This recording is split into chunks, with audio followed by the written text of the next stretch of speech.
Il se passe des choses dans notre enfance, et quand on rencontre notre partenaire, notre idéal, ce qu'on souhaite vraiment au plus profond de nous, c'est que ce qu'on n'a pas obtenu de nos parents, notre partenaire nous le donne.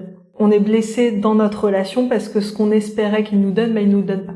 Ou il nous le donne pas suffisamment, ou pas comme on voudrait, etc. Et donc c'est pour ça que notre but inconscient, c'est de finir l'enfance. Finir l'enfance, ça veut dire obtenir réparation, en quelque sorte. Obtenir ce qu'on n'a pas eu, compléter ce qui manque. C'est logique que dans le couple, on l'obtienne pas d'emblée, parce qu'en fait, il y a des phases dans le couple.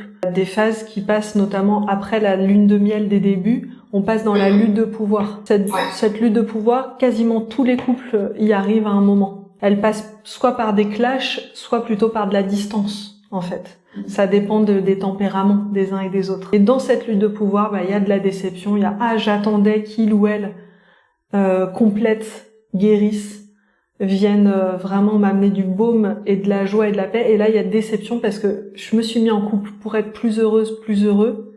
Et en fait, ce couple vient m'appuyer sur toutes mes zones de douleur et ça répond vraiment pas à ce que je voulais. Et c'est là où en fait, soit il se passe que la plupart du temps il se passe dans les couples, c'est-à-dire que les couples font peu encore la démarche de la thérapie. La statistique, c'est de rester 7 ans en situation de difficulté avant de contacter quelqu'un. Donc il y a de la résistance à la thérapie.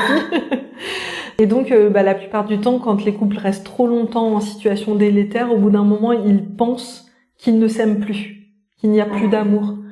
Alors qu'en fait, c'est pas qu'il y a plus d'amour, c'est qu'il y a plus de connexion depuis trop longtemps, qu'il y a trop de difficultés depuis trop longtemps. Mais s'il y avait à nouveau de la connexion et qu'il y avait de la dissolution des problèmes au fur et à mesure, c'est ce qu'on fait avec la thérapie, on pourrait retrouver l'amour.